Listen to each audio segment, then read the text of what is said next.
Hello, everyone. This is Dr. Yonit Arthur. I'm an audiologist and strength coach. You're on my channel, The Steady Coach. And today I have an amazing, interesting guest for you guys. So my guest today is David Goguen. David is a licensed mental health counselor who also works with people who have chronic conditions like chronic pain, fibromyalgia, chronic fatigue syndrome, and he is also a certified clinical trauma specialist. So David has his master's of education in mental health counseling, which he got from Bridgewater State College in Massachusetts. And in addition to his other illustrious credentials here, he is also certified in pain reprocessing therapy, which is a type of therapy that has some very awesome, brand new cutting edge research behind it. That recently, I'll link to the article below, was shown to be much more effective at managing chronic pain than the conventional treatment that we've been accustomed to thus far. So David's here today, not just to share his expertise with you guys, but also to share his own personal story of recovery from all sorts of chronic conditions. Mm-hmm. So David, thank you so much for joining me today. You're welcome, Yonit. It's a pleasure to be here, and thank you for having me. Yes, well, we're so excited to have you here because one of the things that I have been shouting about on my channel a lot is that chronic dizziness isn't getting as much airtime as chronic pain. Mm-hmm. But you and I have talked before, and we've talked about how similar the mechanisms are between mm-hmm. chronic pain and chronic dizziness. And I think many of the stories you're going to share today and some of the expertise that you're going to share today are going to be just as applicable to those with chronic dizziness as they are to chronic pain. Mm-hmm. Yeah. So absolutely. How would you feel about starting this off by sharing a little bit more about yourself and your own story? Because you have quite a story. Yes. I don't know whether to say fortunately or unfortunately. Right. Yes, I do. Yeah. Yeah. So I have I've been dealing with some form of chronic, either chronic pain condition or other chronic health issues that are I have come to believe are mind-body conditions. The first one started when I was a teenager. When I was about 15 years old, I started having chronic back pain. And,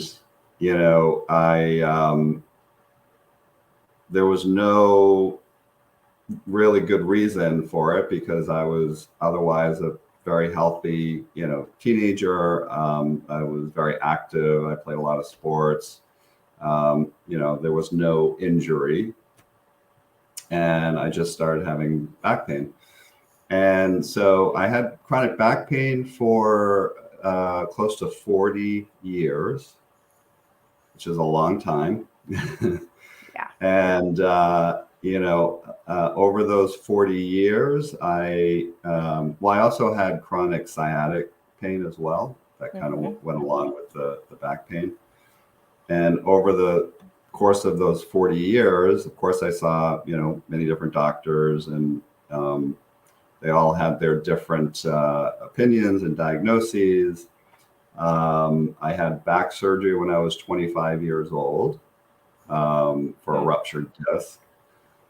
But, I learned much later in life that having a ruptured disc doesn't necessarily cause pain or needs, surgery to correct. I didn't know that then, but I learned it later. And actually, coming back to what you were saying a few minutes ago, that you've come to believe that these conditions are mind-body. Would you mind sharing what you mean when you say mind-body? Sure. That the cause of the pain or the other, whatever chronic condition is not structural. It's not organic. It's not due to an injury or disease. It's the mind. Mm-hmm. The mind is actually creating the pain and causing these other conditions. So thank you. You're welcome. So like I said, I had the chronic back pain for a long time, and I just, learned to live with it. I had a doctor tell me early on that he thought I was born with abnormally weak back muscles. And that's why I had chronic back pain. And, he's a doctor, so I believed him. And so I just believed that I had, I was born with a bad back, and I just had to learn how to live with it and, go to physical therapy off and on, when it would flare up. And I had to be very careful about, my posture and, how I would sit and make sure that I had, good back support and, all kinds of different ways of accommodating that. So, and then about in 2009, so it was about 11, 12 years ago, I started having pain in my right foot, in the back, the heel of my right foot. And over the next 2 to 3 years, the pain in my feet got progressively worse, and it actually kind of spread. Like I said, it started kind of localized in the heel, and then it spread throughout the bottom of the right foot, and then eventually to the left foot. And again, I didn't know then, but that's kind of a common feature or characteristic of mind-body pain, is that it's, kind of symmetrical on both sides of the body. So again, if it's structural, it's not going to jump from one side of the body to the other. So anyway, so over the next 2 to 3 years, I saw like 6 different foot specialists, podiatrists, orthopedic surgeons. Each one, again, had their own diagnosis, treatment. Obviously, nothing that they prescribed worked or helped. Because if it did, I wouldn't be here. Telling you, the story. So you tried all sorts of medical treatments. You sought help from many physicians and other specialists, and they all had different opinions on what was wrong, right? You got a whole bunch of different opinions. And this is a story I'm sure that many of you guys can relate to.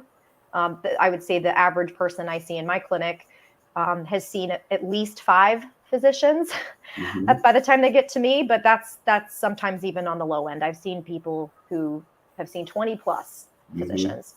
Yeah, I think over the span of about 3 years, from 2009 to about 2012, I saw, I think, about 15 different doctors. So eventually I was diagnosed with what they call idiopathic peripheral neuropathy. And idiopathic means we don't know what's causing it. So again, I didn't know this then, but I know now that that's another common characteristic of mind-body pain, is that doctors are not able to identify the cause. So another term that's used to describe mind-body syndrome is medically unexplained symptoms, or MUS. So I had a lot of medically unexplained symptoms, and that was not responding to the conventional treatment. So they referred me to pain management. And so that's where I went, and I went to 2 different pain management clinics. And the first one, what ended up happening is, because all of the foot specialists couldn't find out what was causing the pain in my feet, because I had a history of back pain and, back surgery, then they thought, well, maybe something in the spine is causing the pain in the feet. So then I started seeing, back specialists and neurosurgeons and all of that. And we were kind of going down that rabbit hole. Mm-hmm. And so we were focusing on the back. And I think over the course of a year, I got 10 epidural steroid injections in my, under anesthesia in a year. And they say, I remember them saying that the shot should last 9 to 12 months in terms of relieving the pain. And it didn't. And I was back after 2 months and they would do it again. and so, yeah, I did that. And then, again, it didn't result. So, after that didn't help, then it was the spinal cord stimulator. Mm-hmm. They wanted to try that. So I had the trial for that. And, I had it in for 24 hours.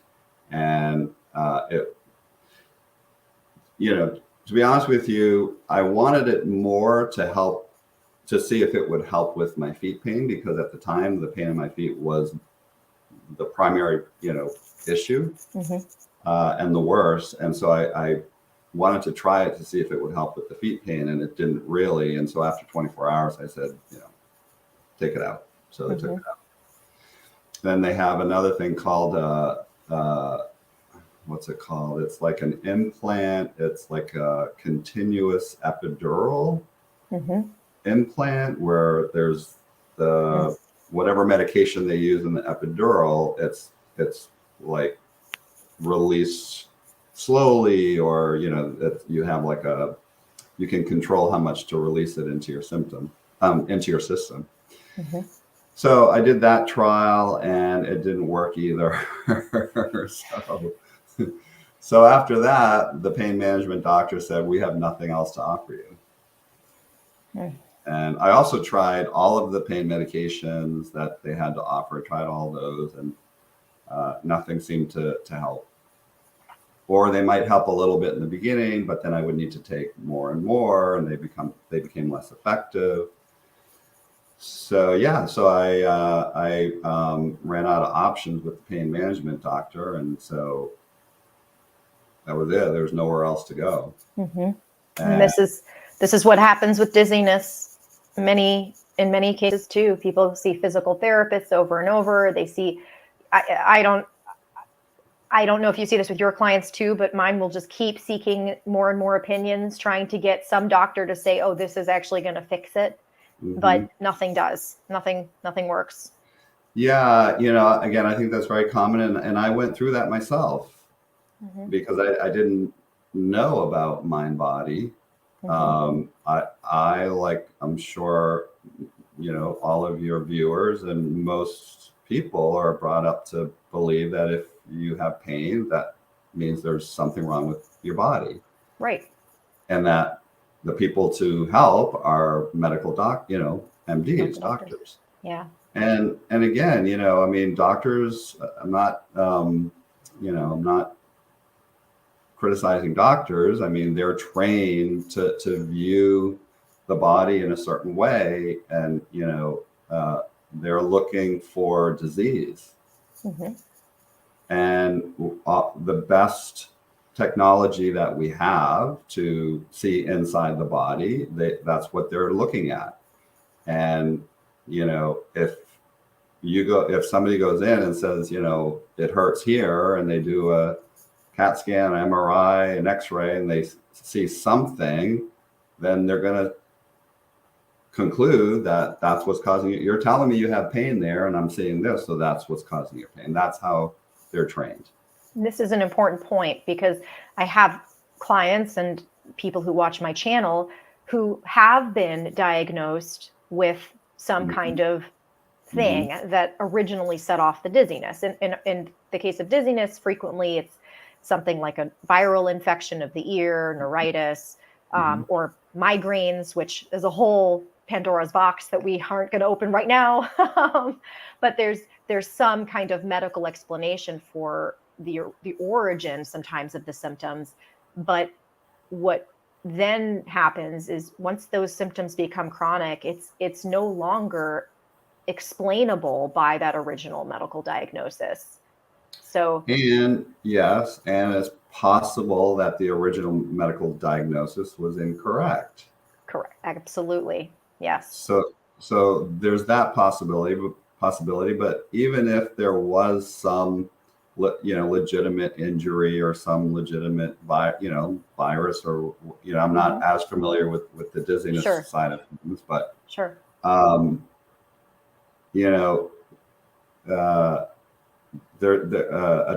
medical doctor who's very big in this mind-body community, his name is Dr. Howard Schubiner. He says that all injuries heal, and that scars don't cause pain.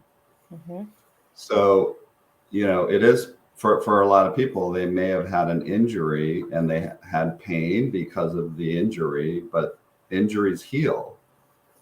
And if the pain is persisting longer than what's considered the normal, healing process, which is, again, depending on the injury, but a couple of weeks to a couple of months, if you're still having pain beyond that, it's most likely not because of the injury. Correct.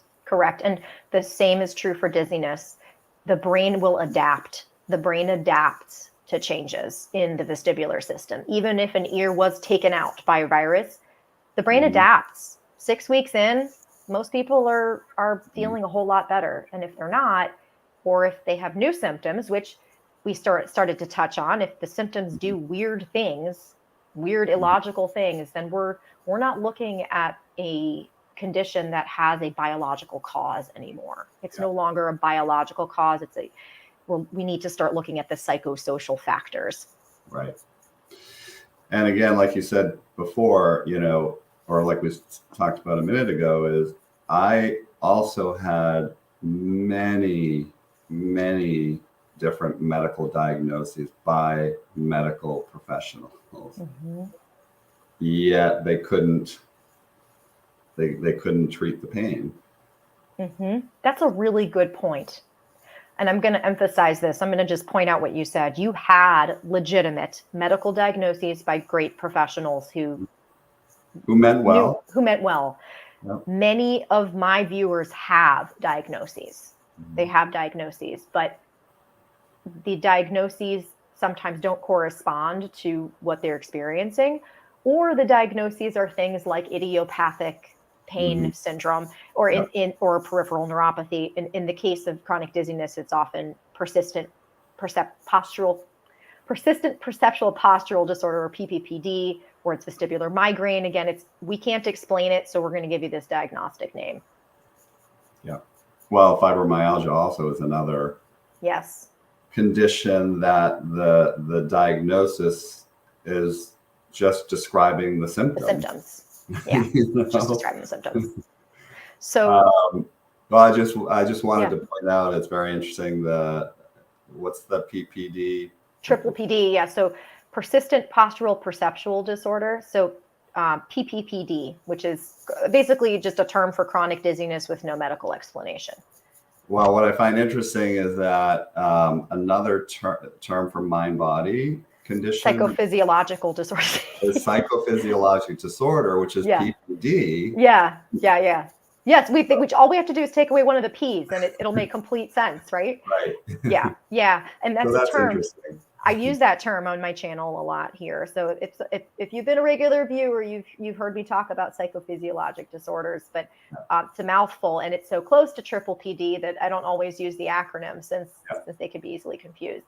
But it's kind of thinking more about these symptoms. So I also want to mention, you and I, when we talked the last time, you mentioned also that you had a bout of dizziness as well in there. So can you tell us more about what that was like? Yeah, sure. So, but before I do, I just wanted to say that I also was diagnosed with fibromyalgia. Oh, yep. Yeah, can't forget about that. Yeah, can't forget that. Yep. So this was about 2012, and again, this is after 3 years of going to all the doctors and tests and treatments and pain management, and nothing was. And then I started developing new symptoms, new pain symptoms, and like they call them trigger points or pressure points in your neck and your shoulders and your back. So I was getting that, and then I started getting chronic headaches, like daily headaches. I wouldn't say they were migraines, but maybe just kind of stress, tension type headaches. But every day, and then I went to see doctors for that, and then I don't remember exactly when the bout of dizziness happened, but it was some time during all of that. And again, this is 10 years ago, but from what I remember, I think I just kind of turned my head quickly, and all of a sudden the room just spun, and it didn't last. I mean, it lasted a second or two, but then the effects of that lasted, like just kind of feeling like a mild headache or maybe a little nauseous. And then that would last for a few hours or a day. And anyway, I went to see an audiologist, and I'm trying to remember the diagnosis. You would probably know, but so they actually gave you a diagnosis? Okay. Yeah. Was it BPPV or benign paroxysmal positional vertigo, or no, Meniere's disease? No. Vestibular migraine. Oh, we can run the whole gamut. But I think I had some. Well, actually, she sent me for some tests first, and they blow it air in your ears. In your ears, yeah. So you'd maybe hypofunction, like they thought you had a weakness in your ears. No. So in any case, they couldn't explain it. There was no explanation really given for it. Well, I just remember the word vestibular being in there somewhere. That's all I remember. Okay. And then she referred me to physical therapy. So I went to physical therapy, and they gave me some exercises, and I did them because I am a very good patient. Pain is a very big motivator for me. So if you tell me that if I do this, my pain will go away, I'm going to do it. So I did the exercises, and it actually helped, and the dizziness went away, and I haven't had an issue with it since. So it was just that one time. And like I said, the physical therapy helps. So, which, as we know, doesn't necessarily rule out mind-body syndrome. And that's something people, I think, also need to understand, that just having the attention of a caring professional can soothe the fear that is sometimes the primary driver behind these kinds of disorders. Yeah, 100%. And when we talk about what to look for in a practitioner or provider, I'll talk a little bit more about that. But there is absolutely something about what you just said about having a supportive, caring professional, that you trust. And there's something called positive expectancy. And if you are with an expert, somebody who's trained, and you trust them, and they tell you, if you do this, you're going to get better, you're going to believe it. And again, the mind is so powerful that if we believe something is going to help, it will help. Yeah. And the opposite is true. If we believe that something is not going to help or work, it won't. It probably won't. Right. The nocebo effect. Nocebo. Yeah. The nocebo. So you had a lot of diagnoses. Your symptoms were just kind of steadily getting worse. Nothing was helping.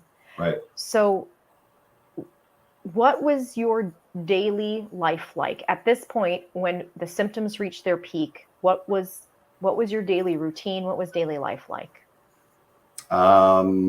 Not great. to be honest with you. I actually was not, I had to take time off of work. I think 2 or 3 months at a time, I would need to take time off of work. And just to be clear here, so our viewers understand, you weren't actually working as a counselor at this time. Correct. Right. Correct. But Yeah. so it was a more of an office. Yeah, I was working as a case manager, kind of human services type work. I was very fortunate in that I was able to work from home. So, but even being able to work from home, sometimes I couldn't do it.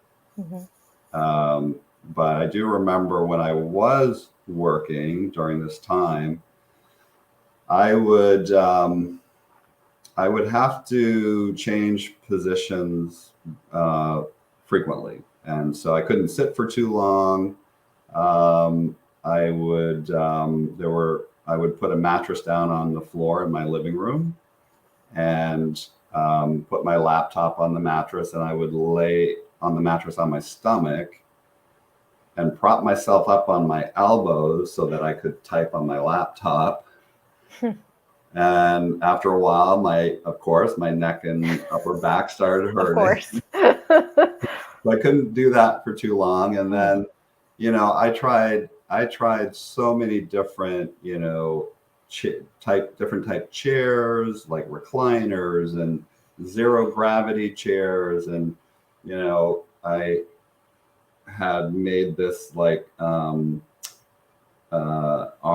thing that with like a flat board that I could put my laptop on, and I would fully recline in the recliner and have this thing, and so I could work on my. You were doing like gymnastics in order to type on your laptop. Absolutely. And then even when I was sitting in a chair, I would have to put my feet up on a stool or ottoman thing. I couldn't put my feet on the floor. So that's what it was like when I was working. And then when I wasn't working, it was, just laying on the couch. And, if I had headaches, and I'd close the curtains and be in the dark, and just trying to do anything that would bring some relief. Yeah. Taking a hot shower or a hot bath, or, So just a lot of dark thoughts and a lot of darkness. Yeah. Thank you for asking that, because we're human beings, and when things are bad, and we have chronic pain, it typically causes a lot of emotional distress.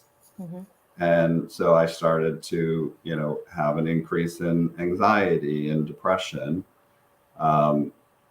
again, as a response to what I was going through. And that's normal. Understandable. It's perfectly understandable. So, yeah, it was pretty bad. And there were times when I, wondered if I could, how long I could continue living with being in pain. I mean, literally from head to toe.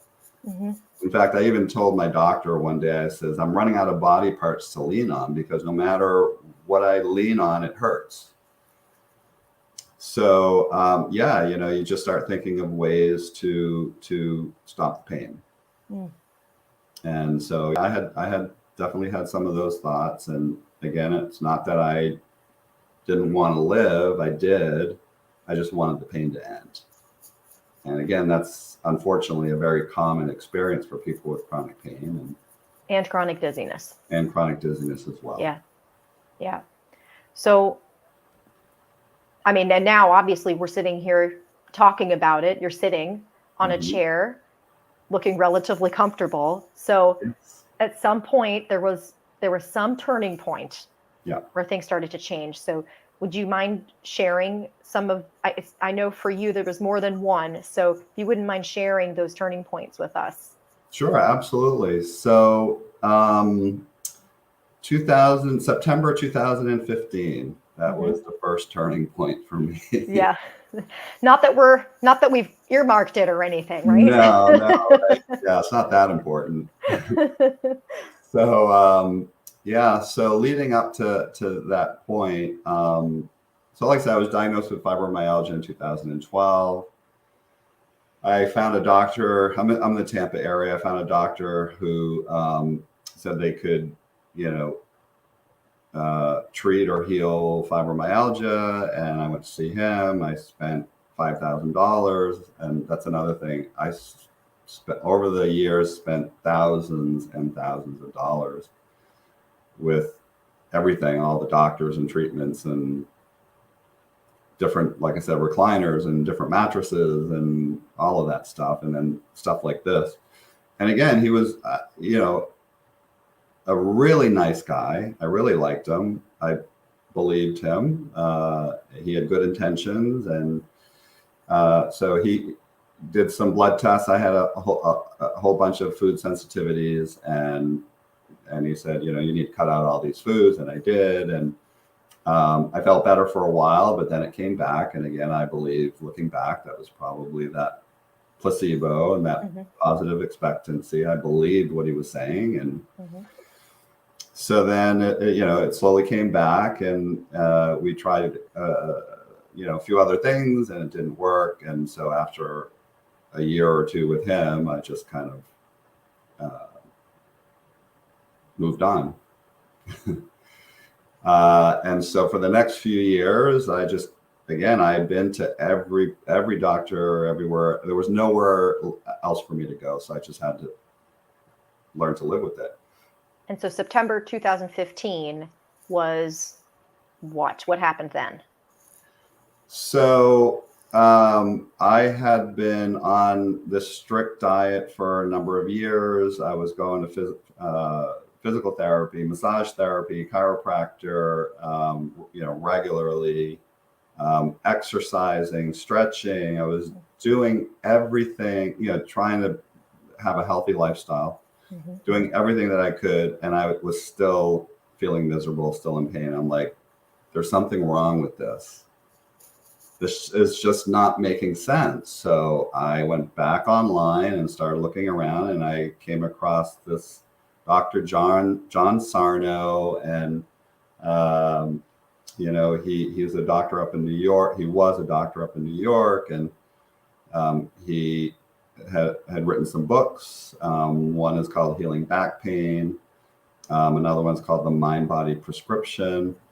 And, there were a couple of celebrity clients who said that they had debilitating back pain. They went to see him and they were cured. And, of course, I'm like, this sounds a little too good to be true. But I'm like, well, what else do I have to lose? I tried everything else. So, it was like a $15 book on Amazon. So what have I got to lose? So I ordered the book, actually the two of them.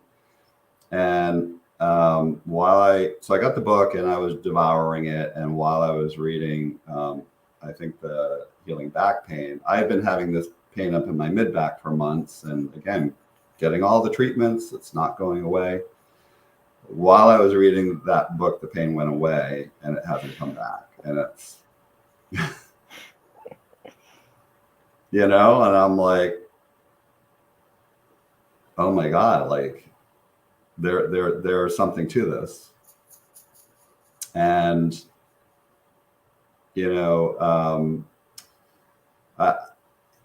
while I was reading the book, it's like I saw myself in the book. I felt like the book was written about me. It was like that experience. So, again, because I think for me, and I think this is kind of what helped me, was because I had already done everything that I had done up to that point. I was open to the possibility that what he was saying, that the brain was causing my pain. I was open to it because I was desperate. And I think for some people, they need to go through that process. And, legitimately, people do You want to make need, sure. yeah, Sure. you do need to Yeah. rule out a medical structural cause. Yeah. You do need to do that. And I did that, like, in spades. So anyway, so for me, I think that's what helped me to accept it right away, was because I had already been through all that other stuff. And it made sense to me.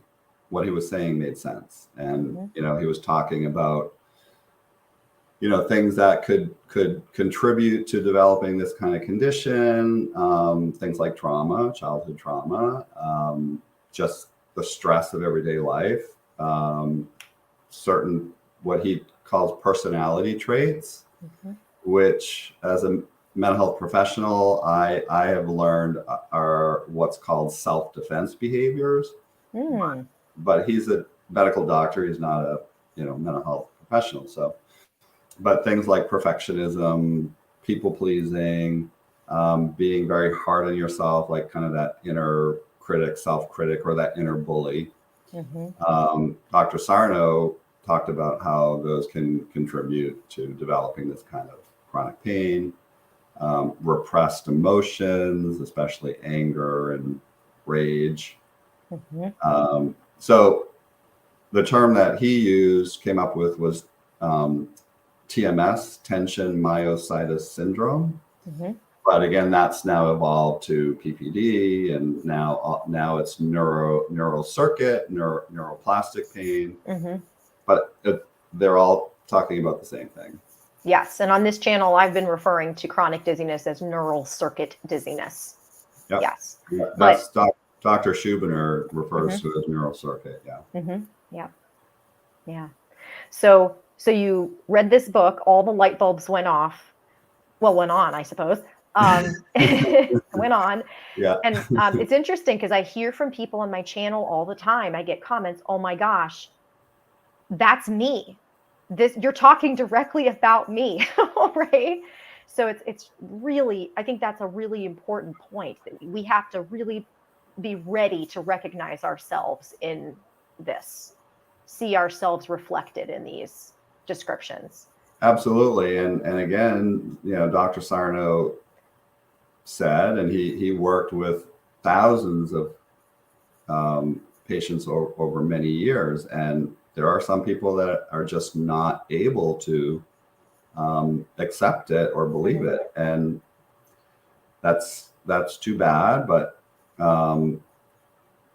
there's not, if somebody isn't open to this and isn't able to accept it, then this approach is not going to help them. Yes. And when I get a potential client call me, that's part of my screening process. Because if you're not open to this, then my approach is probably not going to help you. And I don't want you to waste your time and your money.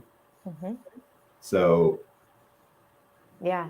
I've had to start doing, I do the same as well now. And that's why I have a free course I offer for people with chronic dizziness. And basically the requirement now when someone wants to work with me is, I want you to have either read one of these books by Dr. Sarno, Dr. Schubiner, Dr. Schechter, or have done the course. We don't have to be fully invested. I'm sure you also had doubts along the way. Like you had moments where you're just like, wait, there's no way this could actually be it. That's part of the process. Absolutely. Yes. But what if? There has to be a what if moment where you're like, it could be. Yeah. And again, that's why I describe it as being open. But I'm not saying you have to be 100, have no doubt whatsoever and be 100% sure, but just open to this possibility. And then if you're open to it, then we can explore it, and we can look at, we can do an assessment and look at, your symptoms and when it started and what was going on. And again, there are a number of common characteristics for this kind of pain. And so we go through those things. And if you're saying yes to a lot of these kind of common characteristics, well then, chances are that's what you got. Yeah. And then we go about looking at exceptions. Because with this kind of pain, I know it was absolutely true for me, there were times when I didn't have any pain at all, and realizing that if it's structural, organic, it doesn't come and go. And yeah. So, you begin looking at the evidence to support a mind body, quote unquote diagnosis versus a structural. Yes. And I'm going to link to a video in the description here, guys. I have a video on this. I can't remember how many criteria. It's somewhere between 15 and 19, a checklist that you could check off for yourself to see if you meet some of these criteria. Yep. Well, also the PPDA, the Psychophysiologic Disorder Association, has a website, and they also have kind of an assessment, questions. Self-assessment. Yes, self-assessment. Yep. I'll link to that. I'll link to that below as well. Yeah. Sure. Yeah. So, okay. So I had that light bulb moment. The light bulb moment, and there was an immediate resolution to some of your symptoms. Yes. And then what happened next? Okay. So I had immediate relief of some of the symptoms, and then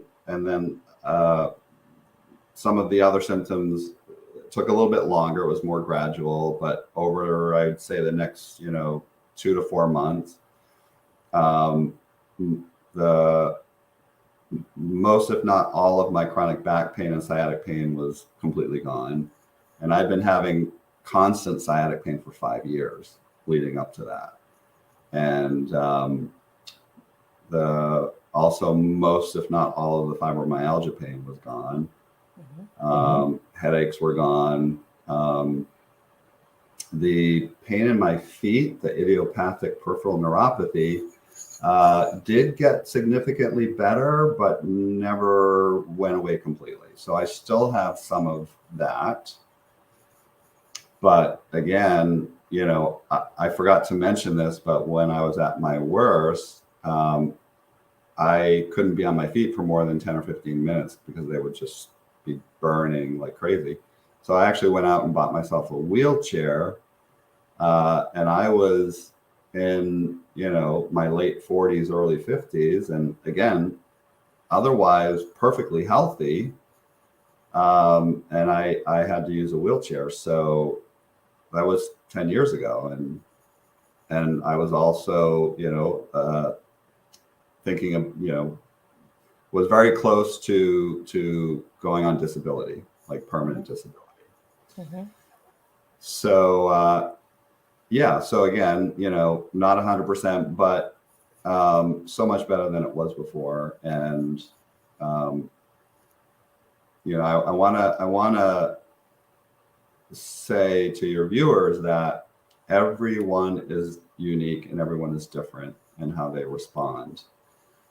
And so when people work with me, I tell them that I cannot predict or guarantee what's going to happen with your symptoms. But what I do believe that I'm very confident that I'm able to help people with is to help them to reduce the distress. I refer to it as peeling away the distress, because when people have chronic pain, there's the chronic pain, but then there's the distress around the pain or the dizziness. And so in my work, I focus on how do we peel away the distress. Yes, and but this isn't right. And I want to, it sounds like you're about to segue into what I was going to ask about, but it's not the same as acceptance and commitment type approaches. It's not. There is a further step after that point. Absolutely. I haven't been trained in acceptance and commitment therapy, but from what I've heard and read, that is kind of the more traditional approach to working with folks with chronic pain. And my approach does involve some acceptance. Sure. There has to be, because again, I can't predict or guarantee what's going to happen with your symptoms. My hope is that when you peel away the distress, that at the very least, you have better quality of life, regardless of what happens with your symptoms.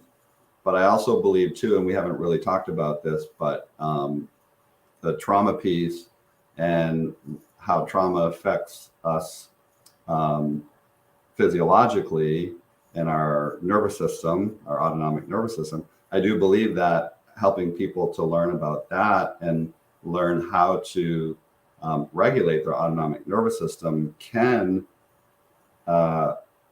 lead to a diminishing of the physical symptoms. But I can't predict and I can't guarantee. And that's very diplomatic of you, and very professional of you.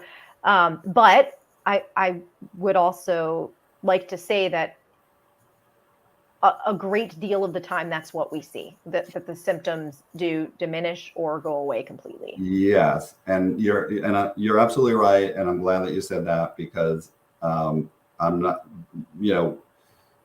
by saying what I said, I'm not saying that it won't. I'm just saying I don't know, but a lot of my clients have reported to me a decrease in their symptoms in addition to their distress. So absolutely, there is hope, and there are many people, and Sarno talked about it in his book, that they have the book cure. Yes. And they read the book and their symptoms are gone and they move on and they never have to deal with it again. But that's why I said earlier that we're all different in how we respond. So it is absolutely possible. So you're just starting to touch on the really interesting parts of how trauma affects this process and how it feeds into this process. So if you wouldn't mind sharing, there was a second turning point. So after you read Dr. Sarno's book, you were seeing in better resolution of your symptoms than you had seen from anything else you had done over many, many years. There was a second turning point. Can I also say, and these were non-invasive? Oh, yes. Non-invasive, and it cost you $15. Yes. Exactly. Yes. Yes. Yes. Oh, so the other turning point, yes. Before I talk about that, could I just also add that, in addition to these kind of turning points, another factor that really I felt really helped in my recovery, and that is having a supportive and loving relationship with my spouse, my husband. And again, when we start talking about trauma, I think this will make a little bit more sense. But for me personally, having that loving, supportive, accepting person in my life was very healing, and helped to heal some of the effects of my trauma.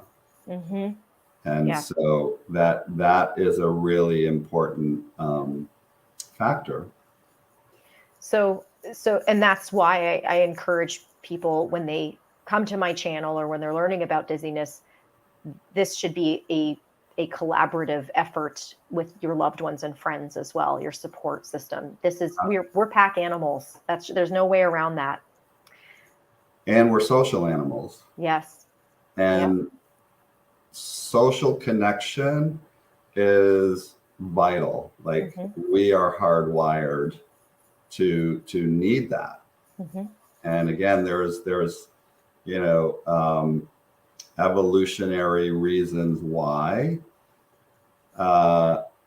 because we were able to survive because we were in groups.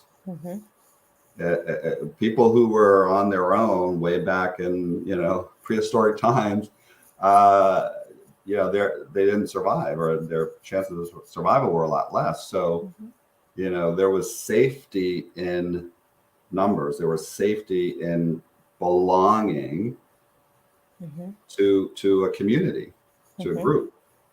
Yeah. And so, so that's a really, really important point, is that it's really important to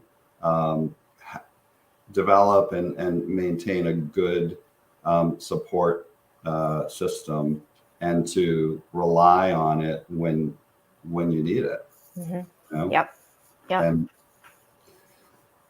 But that's, not everybody has that, luxury of having that support system, or that, loving, supportive person. But we all can, we all can learn to do that. It's something we can work on. So, can you remind me the question that you had asked? I gotcha. So the second turning point. Oh, the second turning point. Yeah, the second turning point, because this is where things get really interesting. Okay. Yeah. Yes, thank you for reminding me that. So, so September 2015, Sarno, I learned about that.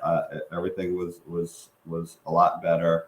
And then again, slowly over time, symptoms started to creep back.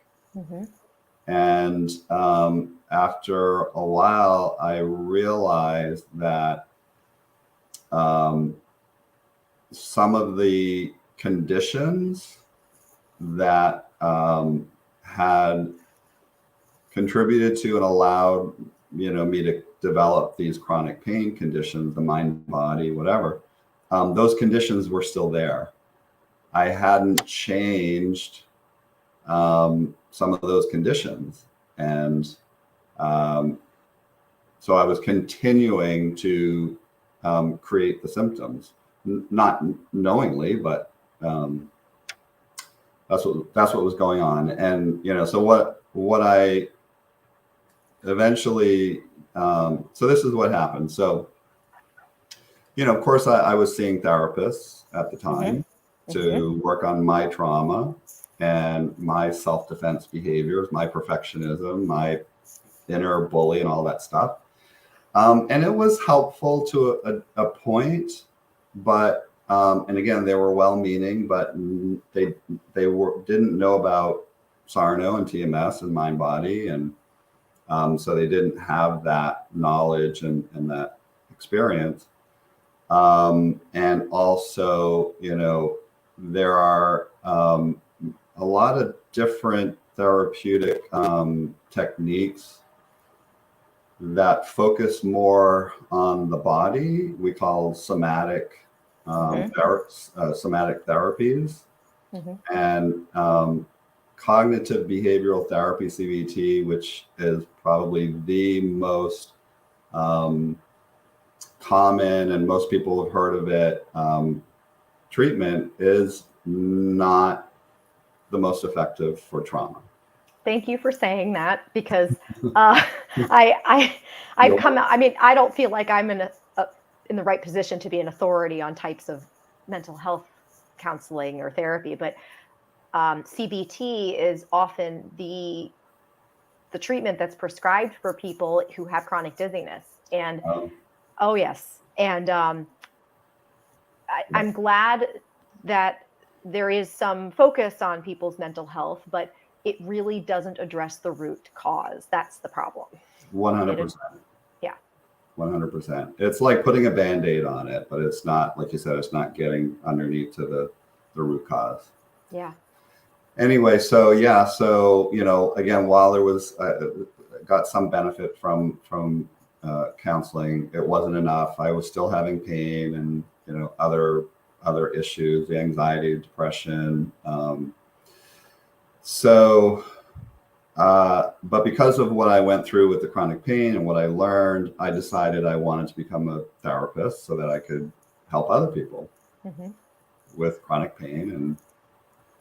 And so I began that process, and I started to realize that if I was going to work with people with chronic pain, that I needed to also get some training around trauma, because there was a lot of, there seemed to be a lot of connection there. So I decided to get training as a trauma specialist. So I did some training, and in that training, I learned about the ACE study, Adverse Childhood Experiences study, and the results of that study. I also learned about how trauma can, affect us as human beings and impact us in a lot of different ways. And the training, the person who I got the training from, his name is Eric Gentry, and he's one of the top trauma specialists in the country, and he's worked with some of the legends, if you will, in trauma treatment throughout the last few decades. Anyway, so Eric developed this approach to treating trauma that he calls forward-facing trauma therapy. And for me, it changed everything. And it just really opened my eyes. Again, it made perfect sense to me. It helped me to understand myself better and how my trauma affected me and what I could do about it. So that was the second turning point. And we are going to dig into this some more. So in a little bit, I want to make sure that I keep kind of following your story in kind of this logical order, and then we'll come back to trauma. So, so doing this changed everything. And where are you today in terms of symptoms? So again, I have not had any chronic back or sciatic pain since I discovered Sarno, mindbody. So it's been 6.5 years. Now, having said that, does that mean that I never have any pain in my back? No. If I overdo it physically, if I'm working where I have to bend for an hour, it's going to, and plus I'm 59 years old. So there's that too. So yeah, I get a little bit of, aching or whatever, but it's temporary. And there's a good reason why I have a sore back, but again, it doesn't last. And again, we can talk a little bit more about this a little later, but the big difference is in how I respond to pain. That is huge. And that's a big part of healing and recovering from this, is changing how you view it, how you respond to it. Yes. So I just wanted to, say that doesn't mean I never have a sore back. Right. Of course. We're human beings.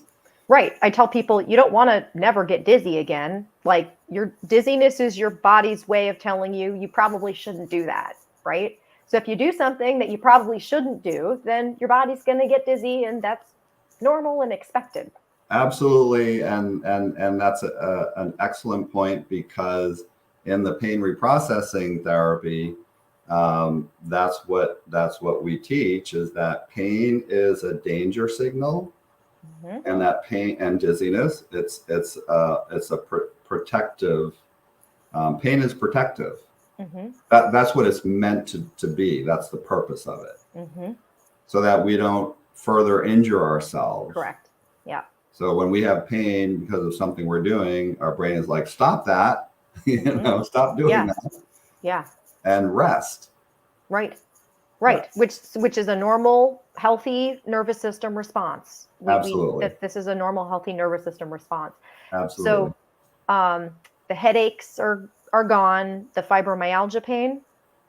Yeah. Everything from the waist up is gone. Like I said, I still have some quote unquote neuropathy pain in my feet. I would say from where it was, when it was at its worst, It's 70% better, Mm-hmm. which is huge. It is huge. So in terms of limitations to your daily activity and being able to walk, and being able to be active, go places. I mean, I do have some limits. Again, I'm a human being. Right. And if I'm on my feet for too long, they start to hurt. But again, it's not debilitating. Mm-hmm. If I have to push through it, I can push through it. You know, when a pain or other symptoms, again, in my work, you know, I use a scale from 0 to 10. Mm-hmm. And if pain is between a 1 and a 3, Mm-hmm. I mean, that's pretty manageable. Yeah. Yeah. You know, 4 to 6, 4, 5, and 6, it's getting, you know, worse. But 7 to 10, that is when it's, you know, it starts to become debilitating and intolerable. Mm-hmm. So, you know, 70% better, you know, generally, like I can feel a little bit right now in my feet, but it's maybe a 1 or a 2. Mm-hmm. So again, it's not 100%, but I am able to do pretty much anything I want to do, but I'm not running a marathon. Mm-hmm. You know, if I walk for an hour or 2 hours, my feet will be sore, but it's tolerable. Yeah. So it's you live a normal, fulfilling, happy, satisfying life. Absolutely. Yeah. And it's not because you've just learned to live with the pain. The pain is actually immensely diminished. Correct. Yeah. So But what I've changed is how I respond to it. So I'd love you to talk about that more, and I'm gonna frame it in this question. So you've already given so many little nuggets of advice to people suffering from chronic dizziness. By the way, many of whom many of whom also have chronic pain and or chronic digestive issues. So this is a very common thing. Mm-hmm. So you've already given so much great advice to them, but it sounds like you're about to give them the best advice that you have given them so far. So there's something really important about how they respond to their symptoms. So would you mind sharing kind of the takeaway here on how changing your response changes the game? Sure.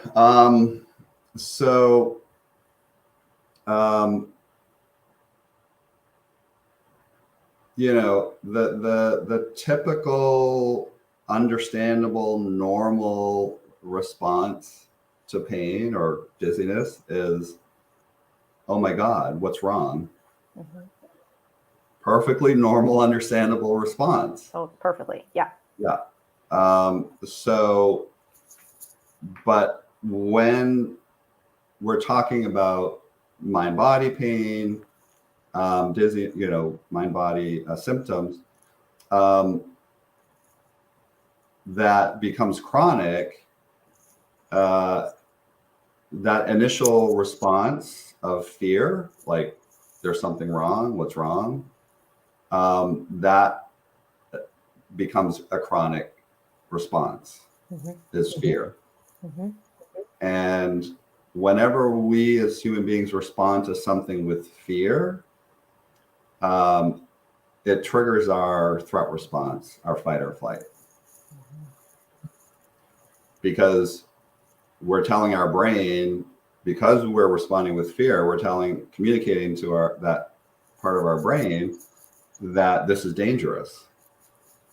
And so your brain wants to remember that. Mm-hmm. This is dangerous. So, you know, the symptoms begin, we respond with fear. That triggers our fight or flight. And because we're not able to resolve it, we're not able to, you know, go to a doctor and fix it and make it go away. We then start to also become preoccupied with it. Oh yeah. Oh And yeah. again, very understandable, Mhm. because pain is a perceived threat. As is dizziness. Yeah. As is dizziness. It's a Mhm. perceived threat. Mhm. And so um, it wants our attention. Mhm. You know, we need to pay attention to this so we can fix it, make it go away. So then what happens is you typically fall into this pain, fear / preoccupation cycle. And what happens is the fear and the preoccupation will make it worse, and it will prolong it. Mhm. But again, I didn't realize that that's what I was doing. So do you think that the first step is just realizing you're doing this? Well, the first step has to be that you believe and accept that this is what's causing your pain, that there is nothing wrong with your body. Mhm. So there isn't anything to be afraid of. This is your brain causing the pain, causing the symptoms. And we haven't really kind of gotten into why the brain will do that. But Mhm. if you can accept and believe that there's nothing physically wrong with you, then that can help to reduce the fear. Mhm. Yeah. Yep. Yep. So that's what So I'm sorry. so that understanding is a really, really big piece, the education part. I mean, that's what Dr. Sarno talks about. He said the treatment for this condition is education. That is the medical treatment for it. That's what isn't he said something like that. Yes, you're right. He did. But as we said earlier, sometimes that for some people that's enough, for some people it isn't. Right. So But go it ahead. has to be the first thing. Precursor. Yeah. Yes. So okay. So do you have any practical advice for people who are in this process of they've kind of come through this acceptance a little bit? They've watched other videos on my channel, they've read some books, they've done the course. So what can they do then to start arresting this cycle of fear? So if they have, done the reading, watched the videos or whatever, because there are Dr. Schubiner has some videos too There's some great videos out there. Yeah. really good videos about why the brain or how the brain does this. And that can be helpful as understanding, because why would my brain cause pain? Like, it doesn't make sense that the brain is trying to protect me and is trying to help me. Right. So yeah, doing the education part, and if they've done that and they're still having symptoms, or maybe it's diminished a little, but not enough, they're still suffering, then they should probably see somebody who's trained to help them walk through the other steps or through the rest of the process. But also, again, we haven't talked a lot about the trauma. So if there is trauma, that's a whole nother piece that might need to be addressed. Yes. So just to recap, you're saying that acceptance and education part is huge. And for many people, that's going to result in diminishing symptoms. And if it is, then keep going. And if it isn't, then it's time to reflect on what else might be going on that could be, excuse me, potentially fueling some of this nervous system activation, which I talk about a ton on my channel. So if people have watched my channel regularly, they're going to be very familiar with this concept. Okay. So one thing that I don't talk about on my channel a lot is trauma specifically, because that's a little bit outside my area of expertise, and that's yours. So I'm really excited to start asking you some questions about trauma specifically. Okay. So can you, this is such a big question, but why do so many people with chronic dizziness, chronic pain, and other unexplained conditions have a history of trauma? Because trauma affects the developing mind and body of a human being, a child, in many different ways, neurologically, hormonally, and endocrinology. I don't think I pronounced that the right way, but that's fine. Neither of us are gonna, yeah. Yeah, but it can affect all of our different systems in our bodies, and including the nervous system, neurologically. So it affects these different symptoms. And is it a requirement when we talk about trauma? Are we talking specifically about things that we think of as traumatic, like awful things? Or are we talking about, do other things kind of fall in that category that people might not be thinking about? Yeah. So what is trauma? What is trauma? Yeah. Yeah. What is trauma? So I'm trying to decide whether to cut to the chase but I think I'll cut to the chase. Trauma is any physical or emotional experience that is painful. Okay. And so you're saying any painful emotional or physical experience could potentially affect the nervous system? I'm saying does. Yes. So any physical or emotional hardship or pain affects the nervous system. So what differentiates a situation that permanently puts a nervous system in a position to develop symptoms like chronic pain and chronic dizziness versus a nervous system that doesn't go that far? Yeah. So now let me kind of fill in, kind of backfill a little bit. Okay. Trauma, what trauma is. So like I said, it's any physical or emotional experience that is painful. There are other factors that come into play that can determine how much impact or how much of an effect it has on us as a human being, and our nervous system. Number one is actually, let me say one thing first. When there are different types of trauma, and I think when most people hear the word trauma, they typically think of the big ones, what we call big T trauma. But there is also little t trauma. And I think that,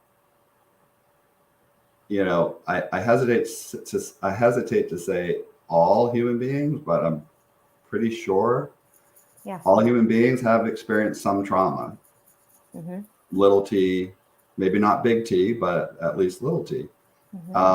If you've gone through middle school, you've had trauma. We've all had it. I was just about to ask, what's the definition of being like mildly bullied or having parents who were kind of inattentive to your needs, but not full on neglect? Like, so you're saying those things count as traumas that could affect the nervous system, or that do affect the nervous system. Yeah. If it's emotionally painful, which I would assume those things were, that's trauma. Yeah. So there's big T, there's little t, there's single incident trauma where it was a one-time thing, and then there's chronic trauma. And so, but the thing is, so even though there are different types of trauma, they all have the same thing in common. And what that is when we are exposed to or experience trauma, it causes us to view the world as a more dangerous place. Yes. So now we're starting to tie it back together to that nervous system. Yes. That might interpret things as threats. Correct. Yeah. So, the world is a more dangerous place because of this painful experience that we had. which means that I feel less safe. So again, as a as a human species with a survival instinct, if I don't feel safe, what is my physiology? How is my physiology going to respond, or how am I going to respond physiologically? If I'm not safe, that means there's danger, there's threat in my environment, and I need to get to safety. I need to feel safe. So, so when that happens, and we perceive the world to be more dangerous, and we feel less safe, we need to, and I haven't specifically said this yet, but I think this is more relevant to childhood trauma. Not that trauma in adulthood is not horrible, it is, but in terms of how it affects us physiologically, I think the effects can be more significant when we're exposed to trauma as a child, because our brains and our bodies are still growing and developing, and because we haven't developed the skills to cope with it, to process it, to understand it and make sense of it. So I'm not discounting trauma as an adult, but I think this is more relevant for childhood trauma. And I want to kind of tie this in to something that I've talked about recently, that childhood trauma, whether capital T or little t, sets up the adult brain for being more vigilant or more apt to see threat, right? Yes. So even if you have gone to therapy and dealt with your trauma, your nervous system could still be wired to be extra vigilant. And that means you're more likely to be triggered by or to have responses to situations in your current life. Is that accurate? Yes, it is. And you read my mind. Oh, fantastic. So going back to, childhood and trauma and, the world perceiving the world as more dangerous and I'm less safe. As a child, we have to figure out how to adapt to this new reality, this more dangerous world, so that we can survive. And the way that we do that is by becoming hypervigilant to threat. So we become, just like a soldier in battle, they become hypervigilant so that they can see the danger or the threat coming, so that they can, prevent, that they can shoot first. So it's the same physiological response, that hypervigilance to threat. So we become more hypervigilant to threat. Now we're kind of on guard. We're kind of, scanning our environment, always being on the lookout for potential danger and threat. Well, what happens when we become more hypervigilant to threat is that we begin to perceive more threat, because again, we're perceiving the world as a more dangerous place, and people are a big part of that.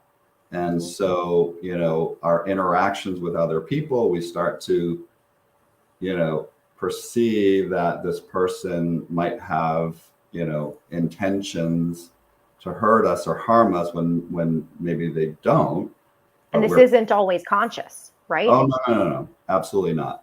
So this is on the way out of our conscious awareness. This is a nervous system response. Absolutely. It's a nervous system response. And again, as a way to adapt and survive. So people might not think sometimes, oh, my relationship with my wife or my, boss might be triggering me because there's no obvious relationship, but it could, what you're saying is it could, your nervous system might be seeing it the same way or might be responding to it in an abnormally vigilant way. Absolutely. Because what happens to a child that's exposed to trauma, and again, the younger they are when the trauma begins, the more impact it has. The longer that the trauma persists, there is chronic trauma, emotional, physical abuse that goes on, sexual abuse that goes on for years and years and years. So the younger the child is, the longer the trauma continues. And another important factor in determining how much it affects us is whether or not we have a supportive adult that can act as a buffer for the child, between the child and the trauma. So if a child does not have a supportive adult that can act as a buffer and then also help the child to feel safer and make sense of or process their emotions, because they're going to be having emotions, right? And they need to be taught and learn how to identify them, how to express them, how to regulate them so that they don't get overwhelmed by their emotions. And if they don't have somebody to do that, this is such an important point, because I talk about emotions a lot as well. And what you said, you use the word processing those emotions and regulating. So the tools that we have as a child with a developing nervous system are not the same as the ones we have as an adult. And if those traumas go unprocessed and our nervous systems are unregulated, again, whether that's little t trauma or big T trauma, we end up with a nervous system that is not optimally calibrated. Is that right? Yeah, it's dysregulated. So that's the progression, the hypervigilance, to threat, the chronic perceiving threat, chronically perceiving threat in your environment. When we perceive threat, like I said earlier, it triggers our threat response, which is the same thing as our stress response, which is the same thing as our fight or flight. It's all the same thing. Yeah. So whether it's actual danger or perceived danger, the response is the same. That part of our brain can't distinguish between actual threat and a perceived threat. And I want to mention here, just for my viewers, many of you are young adults. The brain is still highly plastic. So your nervous system is still highly plastic. It's still developing until your mid-20s. So now, David, you've said, as when someone's younger, it could have more potentially catastrophic impact.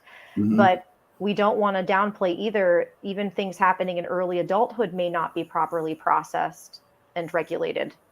Well, absolutely. So when I talk about childhood trauma, that's up to the age of 18.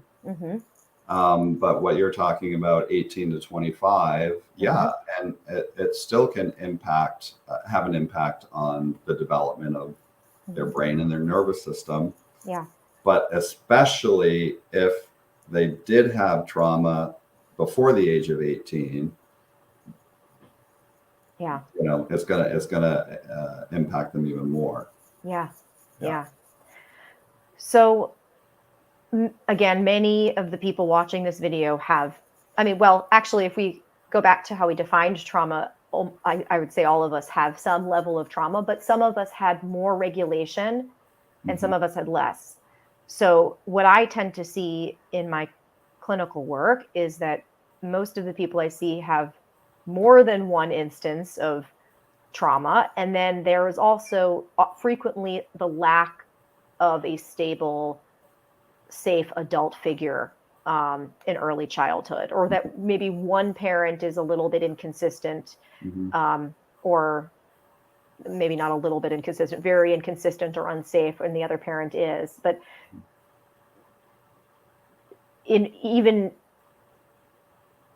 in the world of chronic dizziness, we see exactly the same pattern. And then, of course, the more trauma someone has, the more likely they seem to be to develop these kinds of chronic symptoms. And that's what you were talking about. You mentioned that people with adverse childhood experiences are much more likely to develop these kinds of chronic conditions. Yeah, that the risk is greater. Right. And you just referred to the adverse childhood experiences and ACE, and that came out of a pretty major landmark study in the 1990s. And they developed a list of what they call it, ACE questionnaire, with a list of 10 adverse childhood experiences that somebody could be exposed to. But again, they're more of the big T trauma, so it doesn't capture all. Sorry, my lights keep flickering. I'll turn it off if it keeps doing that. Just maybe it's just emphasizing what you're saying here. I thought maybe there was a fly or something. No, it's just the lights flickering for some unknown reason. I'm gonna shut it off just 1 second. Be right back, guys. Yep.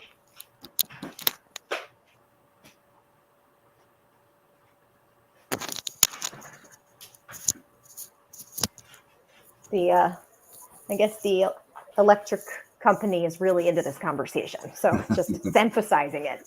Yes. So the ACE study, ACE questionnaire, I use that as a screening tool for all of my clients. But the study basically showed what's referred to, or what they refer to as, a very strong dose response relationship between adverse childhood experiences and the increase in the risk of developing all kinds of chronic physical, mental health, and behavioral conditions, including chronic pain. And why that is significant is because a lot of studies, if they can determine just that there's a correlation between two different things, like, that is pretty big. Right. But a dose response relationship means it's not just correlated. It means for every additional ACE, or adverse childhood experience, the risk increases. Like, you can measure. It's a measurable increase. Absolutely. Right. So this isn't like these two things are related, but we don't really know how. This is implying a causative relationship. Right. It's implying a causative relationship. Right. So an ACE score can be from 0 to 10. And I will link to an ACE questionnaire here in the description. So if you'd like to look at that, I'll have that there. There's all kinds of really good information out there on the ACE study, and again, showing how much increased risk there is. Like ACE score of 4 or higher, the increased risk in suicide is 1,500%. With an ACE score of 4 or higher. Yeah. Cardiovascular disease, certain kinds of cancers. It's pretty eye-opening. Right. And this lends even more credence to this idea that we're talking about, that it has profound physiologic effects. Profound effects on the body. Absolutely. And so what we're talking about here, to give a takeaway, is that for people who have higher ACE scores, again, 4 or higher is is shown to be a really strong relationship. Is that I'm sorry, I lost my train of thought there. So you're saying ACE scores of higher than 4 are indicative of a higher risk. Yes. So for those people, you were going to make a suggestion about like what they could do, or a suggestion for how they may want to address their chronic pain or chronic dizziness. Yeah, actually, I think what I was going to talk about was that what it really comes down to is, as you said, how it is affecting us physiologically, and what that the primary physiological effect is that it causes our autonomic nervous system to become dysregulated. Yeah, that is the takeaway here. And so what happens, and there's a lot of, there's a ton of research out there showing the relationship between childhood trauma and chronic pain, not just the ACE study. So for people who have had higher ACE scores and are perceiving threat chronically, are chronically in their fight or flight, in their autonomic nervous system, that's when we get symptoms. It's because we are meant to be in our parasympathetic nervous system. That's how we're designed, to be in our parasympathetic most of the time. And that's our rest, relax state, or rest, digest, relax state. Absolutely. Yeah. And we're only meant to go into sympathetic when there is an actual threat or danger that we need to respond to fight or flee. Or we need, we're in kind of a high demand situation and we need just a little bit more energy, a little bit more adrenaline to perform. But those are meant to be temporary, short term, and then get back into parasympathetic. People who have high ACE scores are chronically in their sympathetic nervous system. And that is our chronically constricted muscles. When we're in fight or flight, to prepare us to fight or flee, the brain communicates to the body and tells us to constrict our muscles. So for a lot of people with chronic pain, their muscles are chronically constricted. Then you have the stress hormones that are chronically being released and going through the body and causing damage to tissue. There's research showing that excess cortisol in the body can actually damage the myelin sheath around the nerves. And that can cause all kinds of neurological symptoms, including idiopathic peripheral neuropathy and other weird symptoms. So to put that in simple terms for you guys, so cortisol is a hormone that is actually released in a daily rhythm normally in our bodies. It helps increase our arousal, meaning our energy levels. So normally you get a bump in it in the morning, and then it's supposed to drop down and kind of hit this nice low level so your sleep hormones can kick in. So when this hormone is dysregulated, it's chronically elevated. It causes some of these problems that you mentioned, David. And the myelin sheath is like an insulation on your nerves, connection points. So your nerves work like electrical wires, and insulation, the myelin sheath, serves as insulation on those wires, which helps the signals travel faster. So if that myelin sheath is degraded, electrical signals are going to get mixed up. Thank you for I'm the mechanism girl. What can I say? Right. So no, but these are really good points. So now, okay, so we've talked a lot about how horrible trauma is. And if anyone's listening to this and is not yet convinced that trauma is a very big risk factor for chronic pain and dizziness, then that person should rewind and listen to it again, because I think it's very clear, it's definitive. So my question is, Hey, Yoni, could I just go ahead. add to, if your listeners are interested in learning more, educating themselves about the impact of ACEs, there is a TED Talk on YouTube by Dr. Nadine Burke-Harris. I will link to that also in the description. I'm going to have to go back and listen to this whole interview and remember all the things I promised to link to, but I will link to that talk as well. Yeah. I have the link for it. Yeah. So she did an excellent TED Talk, and she also wrote a book called The Deepest Well, where she really gets into how much it affects us physiologically, but also down to the DNA level, how trauma can affect us. Yeah. So what can we do about this? Is this a death sentence? I mean, does this mean someone sentenced to a life of chronic pain and dizziness and cardiovascular problems? Absolutely not. And again, to disclose, I have an ACE score of 9 out of 10. So I'm living proof that there is hope, there is healing. Is it easy? No, but it's absolutely worth it. And anybody can heal. Anybody. I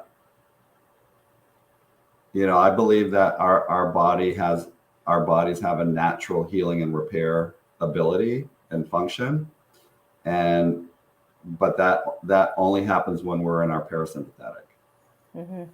When we're in our sympathetic too much, that natural healing and repair isn't functioning. It's compromised. So what I'm hearing is there's hope. So that's good. That's good to know. And it sounds like the key has something to do with the nervous system. It does. So the key is, because remember, all trauma has one thing in common, is that it makes us feel less safe. And that's what leads to our nervous system becoming dysregulated. So the answer is to feel safe, meaning beginning to recognize that we are 100% safe in the moment. If that's true, if somebody is in a situation where they're not physically safe, there is actual physical threat and danger, they're not going to be able to feel safe because they're not safe. So for people in that kind of a situation, they need to get to safety first. And then, we don't really have the time to get into that, but for people who there are no actual physical danger or threat in their environment. It's about beginning to recognize that there is no actual threat or danger, that I am 100% completely safe in this moment. And that is the only time that we can ever say that we are 100% completely safe. We can't say that tomorrow for next week, because we don't know. There are potential dangers out there in the world. We all have to live with that. But if they're not actual danger in the present moment, we can begin to recognize that we are safe, number one, and then do something to get out of our threat response, out of our fight or flight, and out of our sympathetic nervous system back into parasympathetic. In other words, learn to interrupt our threat response by, one, recognizing that I'm safe in this moment, and two, by acutely relaxing all of the muscles of my body, because it is not physiologically possible to be in our fight or flight, our stress response, in a body whose muscles are completely relaxed. It's not possible. So I'm gonna emphasize this. So first of all, I just want you to know I feel very vindicated right now, because on my channel, I talk constantly about parasympathetic breathing, which is just another method. But parasympathetic breathing takes some skill. It takes some practice. You have to sit down, or not necessarily sit down, but you have to do it for a few seconds. So what you're saying is you could just consciously relax the muscles of your body, take that tension out, and that sends that signal to your nervous system that it can come out of sympathetic mode. Yes, but you have to recognize that you're safe. So there's that's a prerequisite. Okay. You have to do both. So the cognitive piece is recognizing that you're safe, that there is no danger, there is no threat. And the somatic, the body part, so the mind body, I am safe, and then acutely relaxing all the muscles of your body, especially the muscles of the pelvic floor. Yep. Yes. So that's originally how I came up with this term I call parasympathetic breathing, because I went down a rabbit hole myself for reasons I'm not going to even get into right now, related to some of my own TMS or mind body symptoms. But pelvic floor tightness is directly related to sympathetic arousal. So if you've been diagnosed with pelvic pain, or not pelvic pain, just pelvic tightness, it is very likely that there is also some nervous system hyperarousal going on as well. Yep, absolutely. And the reason why it's so important to relax the muscles of your pelvic floor in addition to the rest of your body is because the vagus nerve, which is the longest cranial nerve in our body, and it runs from the base of our brain all the way down to our pelvic floor. And when we go into fight or flight, into sympathetic, the brain communicates to the body to prepare to fight or flee, and it communicates to the body through the vagus nerve. And so if the muscles of the pelvic floor are constricted, it's basically sending a message back to the threat response system, I'm not safe. So if you're not able to relax those muscles, you will be sending a message back to your brain, I'm not safe, I need to stay in fight or flight. And then the brain's like, oh, I'm not safe. All of the muscles of my body constrict again. So you kind of get stuck in that feedback loop. Yeah. And what I found is this isn't always so easy to teach people. It's not. And especially for people who have had sexual abuse. Or some kind of, sexual violence. But you're saying anyone can learn. It can be learned. Yes.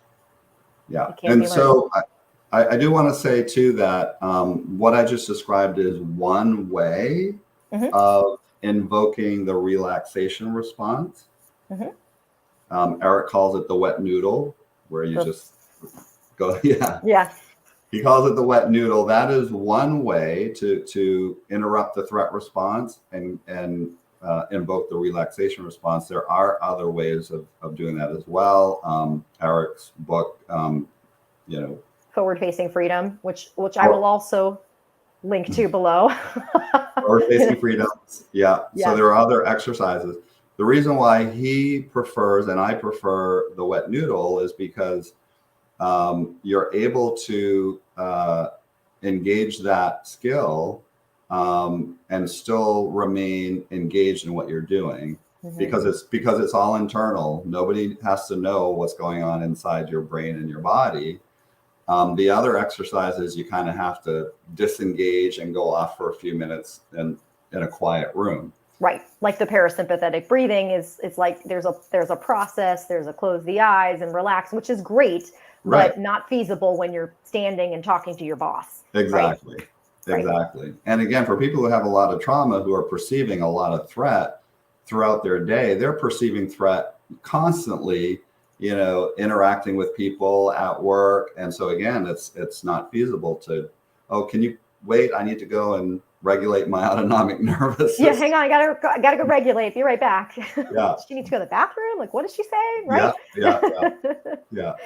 So that's it. I mean, and again, for people with high ACE scores with a lot of trauma, again, that is simple, but it's not easy.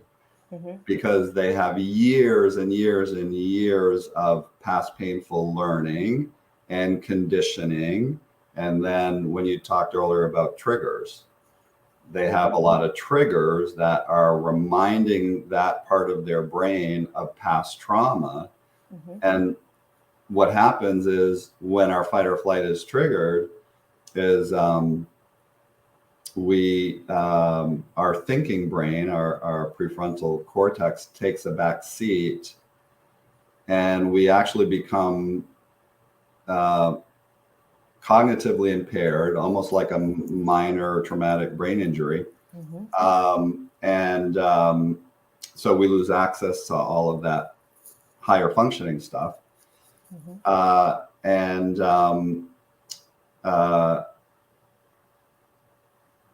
lost my train of thought again. So you were saying that when the sympathetic nervous system comes online, the thinking brain goes offline. And this means that people with trauma, even when they know, hey, I'm just being triggered, they have a much harder time paying attention and knowing when this is happening, because that part of the brain's already offline. Yes, thank you. And again, that, and then also what I want to say too is that when we go into fight or flight, we lose access to the thinking brain. But then what happens is we engage what I said earlier as self-defense behaviors. Because so interesting. So I had not thought of that. Yeah, so please continue. So we engage the self-defense behaviors that we learned when we were younger. Like people pleasing, perfectionism, that kind of stuff. That can stem from that nervous system response. Absolutely. Interesting. Because remember, as a child, we had to figure out how to adapt.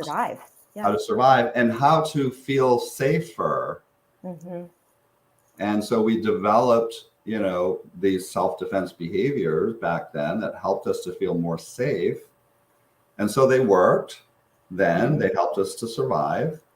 But now that we're an adult and we're not in that environment anymore, and we have the skills and the capacity to take care of ourselves and protect ourselves, which we didn't have back then, those self-defense behaviors are no longer helpful. They were then, but they're not now. So we engage these self-defense behaviors in the present when something happens in the environment, a trigger that reminds that part of our brain of a past painful experience. We may not even be aware of what that is.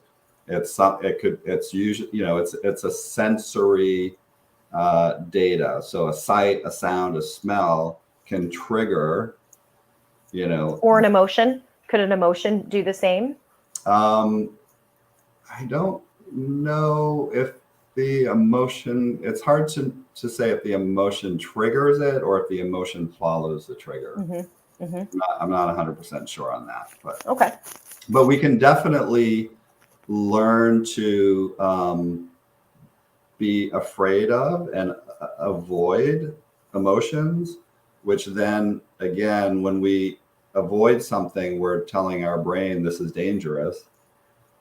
And so anytime that emotion does come up, it's going to trigger our fight or flight, because we've taught our brain that this emotion isn't safe, it's dangerous. Right. And that can be the result of trauma, capital T or little t trauma, if a certain emotion wasn't safe as a child for whatever reason, say due to a parent or other difficult situation. A certain emotion could potentially become a trigger for someone. Like I've had people tell me, I don't get angry. I just never get angry. So would that be a red flag for you if someone walked into your office and said, I don't really feel angry? Yeah. Yes. In a nutshell, yes. In a nutshell, yes. So, gosh, what great material you've given people to work with here. So just this idea that people who've had trauma, the takeaways being that this has affected their nervous system, but you can learn to re-regulate your nervous system by reminding yourself that you're safe and using physical methods to take yourself out of fight or flight mode. That's incredibly empowering. Absolutely. 100%. So it sounds though like another piece has to be dealing with trauma that hasn't been dealt with, right? Well, with not really. With forward-facing trauma therapy, you know, we don't have to go back, unless somebody wants to go back and talk about it. But as a therapist, if they were my client, I would encourage them to wait to talk about past trauma until they've learned how to regulate their autonomic nervous system. So that comes first. That comes first, because if they haven't learned that, they can re-traumatize themselves, right, and also strengthen the conditioned response. Because every time we experience trauma, we're going to have a conditioned response, which is how we learn to respond, growing up.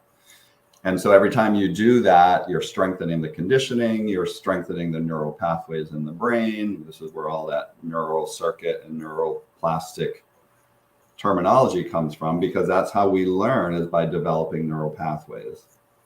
So the idea would be, if someone wants to go back or feels it's necessary to go back to reprocess the trauma in whatever way makes sense, they need to be able to do that in a relaxed body. That's what you're saying. 100%. Absolutely. Yeah. The only other time you might need to go back is if the person is having what's called intrusive symptoms in the present, meaning flashbacks and nightmares about past trauma. Then you have to deal with that. But if the person is not having significant intrusive symptoms in the present and they have no desire to talk about their past trauma, you don't need to talk about it to heal. Yeah. That is such an interesting approach. And it kind of lines up with a lot of things that I talk about on this channel when I say just recognizing, we talk about emotions, as I said, less about trauma, more just about emotions, but just recognizing that there's an emotion there in many cases, and it disarms some of this fight or flight. So just recognizing I'm being triggered, my nervous system here is being triggered. And knowing how to take your nervous system out of that response, that can disarm it in a very effective way that doesn't require you going back and fixing something. Yes. When we're talking about triggers, again, what we're talking about is sensory. And so some triggers are going to be stronger than others. And how we help people to how we work with people and triggers is, it's about helping them to confront. A trigger is a perceived threat. Yes. That's what it is. And again, it's reminding that part of your brain of some past painful experience. And the brain is like, danger, danger, danger, self-defense, self-defense. Yeah. And so it's learning to recognize that. And if you are 100% completely safe in this moment, do you need self-defense? Right. No, you don't. But the issue is the conditioning. And so it's about helping people to desensitize themselves to the triggers by confronting their perceived threats in a relaxed body. And every time you can do that, you are lessening that conditioning and you're lessening the intensity of the trigger. Every time you do that. Every time you do the opposite, when you confront a perceived threat and you are not able to relax, you're strengthening the condition. Yeah. So this is something I talk about in relation to vestibular rehabilitation therapy, which is a type of therapy many of my viewers have done because it's supposed to be for everyone who has dizziness, which is also not correct. But the idea there, to some extent, is exposure therapy. But there's a way to do it. And that's what I preach on my channel. I don't really care which exercises you're doing as much as I care that you're doing this while you're regulating yourself. Yeah. Well, I'm glad you said that because that's exactly what this is exposure therapy. But it has to be done the right way with the help of a trained professional, because if you're not, able to get relaxed and stay relaxed in the context of a trigger or a perceived threat, it's re-traumatizing and it's strengthening that conditioning. So. And I want to just make one note here because I know my viewers, I know a few of them personally. And one of the things that they'll worry about when they hear you say that is, what if I'm doing it wrong? What if I'm re-traumatizing myself all the time by getting exposed to the things that make me dizzy? So it doesn't sound like that's what you're saying, because what you're talking about are exposing yourself to triggers to trauma, right? So trauma triggers, but things like exposing themselves to the things that make them dizzy, that's not the same thing. That exposing yourself to those things is something different. You're absolutely right. And thank you for clarifying that. I just know my people. So you guys, that has been clarified. So you can continue to expose yourself to the things that trigger your dizziness. You're going to be okay. Yes. When I talk about triggers, I'm talking about things that trigger your fight or flight, trigger your threat response. Right. From related to because of past trauma. Past trauma. Yeah. But when you're talking about chronic mind-body pain or dizziness, yes, you do need to do exposure to the quote-unquote triggers that you have come to believe certain things trigger my pain or trigger my dizziness. Yes. You've made an association that when I do this, I'm going to have pain, or when I do this, I'm going to have dizziness. Those things you do need to do exposure with. Yes. But also it is important to, I believe, to do the best you can. Well, do the best you can, but you also you do have to pair it with relaxation.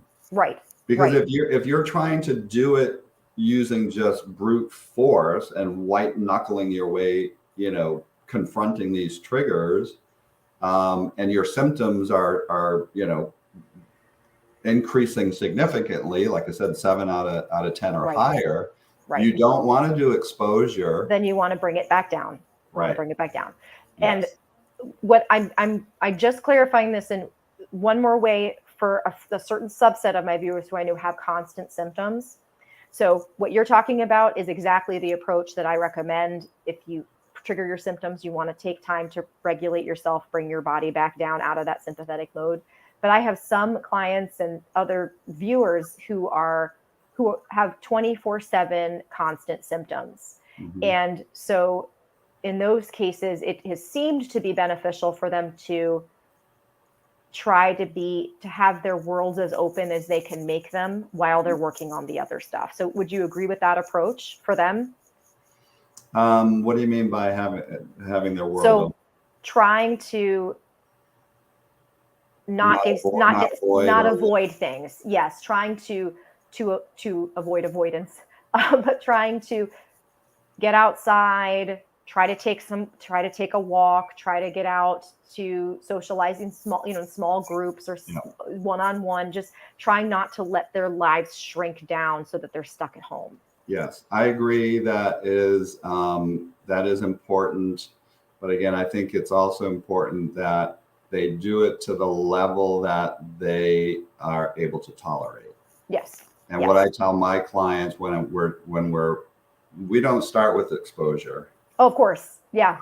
Yes, we start with the education, and then again, when it comes to this PPD or mind-body pain, and my clients, we work on strengthening their belief and their acceptance that this is what is the actual cause by helping, by gathering evidence, looking for exceptions. So we do that work first before the exposure. And then with the exposure, I tell them only do exposure when your symptoms are a 6 or less out of 10. If it's a 7 out of 10 or higher, do not do exposure. Do what I call avoidance behavior. Okay. So when it's severe, you do want to do avoidance behavior. You don't want to confront the triggers then. You want to do it when the symptoms are a little bit because low. otherwise you could potentially reinforce that association. That's what you're saying. Yeah. It can get just tricky sometimes with patients who have like constant symptoms that don't change. Right, but are their symptoms constantly a 7 out of 10 or higher?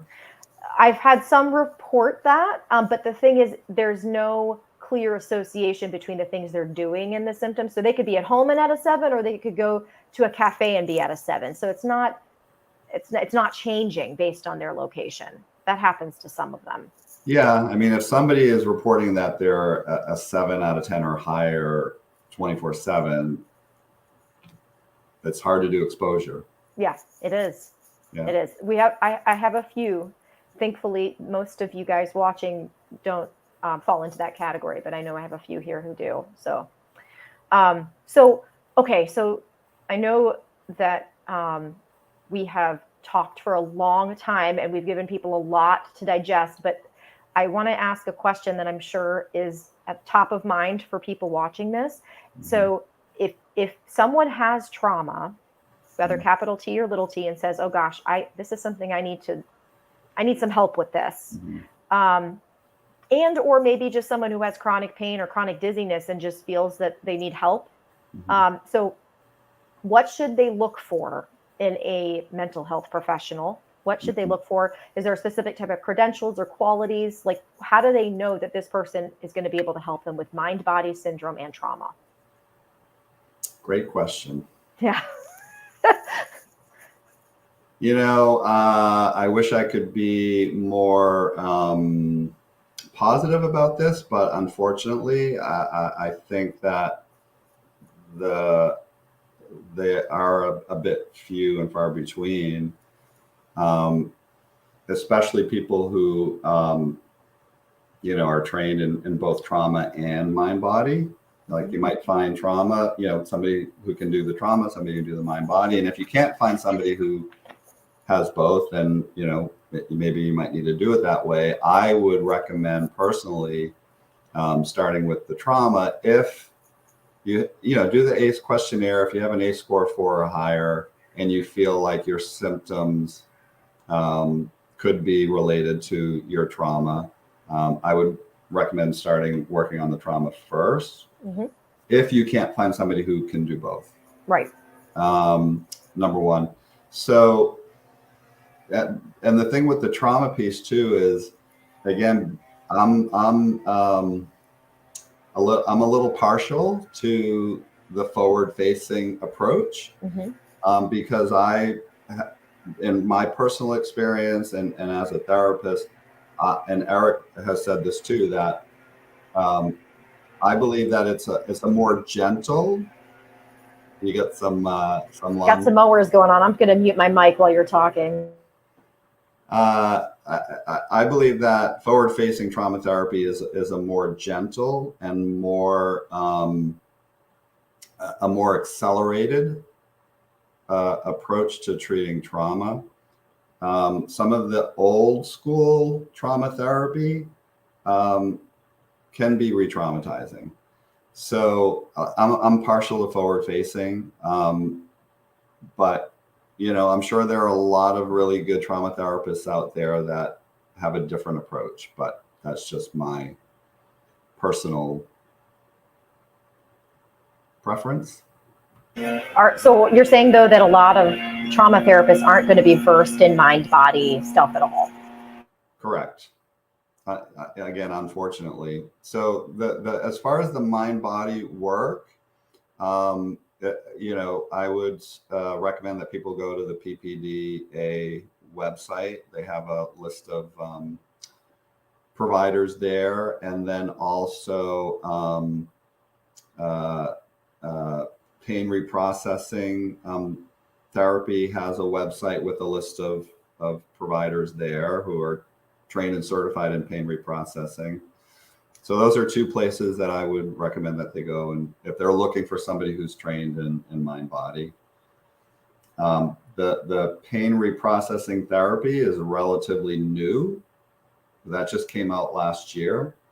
So there may not be a lot of people who are certified in that, where people are located.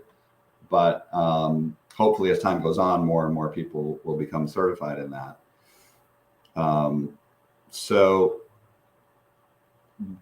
beyond those credentials, what I would recommend people do when they're looking for a therapist is to focus on how they feel when they talk to the therapist. So I would recommend you talk to them on the phone. Most, if not all, therapists will do a 15, 20, 30-minute free consult and talk to them and see how they make you feel. And, the research shows that the number one factor that determines whether somebody has a positive outcome in therapy is the therapeutic relationship. So if the therapeutic, relationship isn't working, it's not a good fit for an individual, then it doesn't matter what training or what modalities or techniques they're going to use. It's probably not going to be as helpful for you. So the fit and that relationship is key. And, if you feel heard and understood and respected by this person when you talk to them, that's usually a good sign. So I tell people, because I send people to therapy all the time. Therapists are like shoes. Sometimes you have to try on a few. Absolutely. Absolutely. Yeah. I'm not everybody's cup of tea. So I'm not a good fit for everybody, and that's okay. Right. Nor am I. Right. Yes. Exactly. Yeah. But if this approach appeals to you, if this makes sense to you, and you're seeing yourself in my channel or in the books that you've read or any of these other resources that I'm linking to that talk about mind-body syndrome, then there are providers who are mind-body specific who can help you, especially if you have done some work with your trauma. Yes. And I've seen that myself in my clinical practice. And I tell people, obviously I can't guarantee any timeline either, but it's remarkable to me that the people who I see who get better the fastest tend to be the people who've already done a lot of that work before they ever see me. So yes, I have a high ACE score. I've gone through years of therapy. I've worked through a lot of this. Now the final piece is just connecting that idea of the nervous system and the hypervigilance causing or creating some of these physical symptoms. And that's not as big of a leap as just even starting to dig into the fact that trauma could even have any relationship with this. Right. And, the pain can be caused by a number of different factors. So, it's usually not just one thing. There's no magic pill, so, my advice would be, don't give up. Be persistent. There is definitely, hope. There is help. So don't give up, and just keep looking for that right fit for you. And on that note, David, are you are you going to have another group, a pain reprocessing therapy plus trauma group soon that people could Yes. join if they were interested in it? Yes, absolutely. I don't have a specific date yet, but more than likely it's going to be mid-April to late April. And where could they find information about that? They can contact me, visit my website. I haven't which I will link to. Yeah. I haven't put information on my website about the group yet. Again, this is a fairly new group because, like I said, pain reprocessing just came out last year. But they can reach out to me, and I can let them know when I'm ready to start another group. And just so we're clear, pain reprocessing therapy, although it's designed with chronic pain in mind, many of these principles are going to apply to you if you have chronic dizziness as well. So if this is something you're interested in, then this is a viable option for you, being part of a group like this that goes through a systematic approach like PRT or pain reprocessing therapy, especially if you also have had trauma. Working with someone like David is going to be really helpful to you. Yeah. Well, thank you.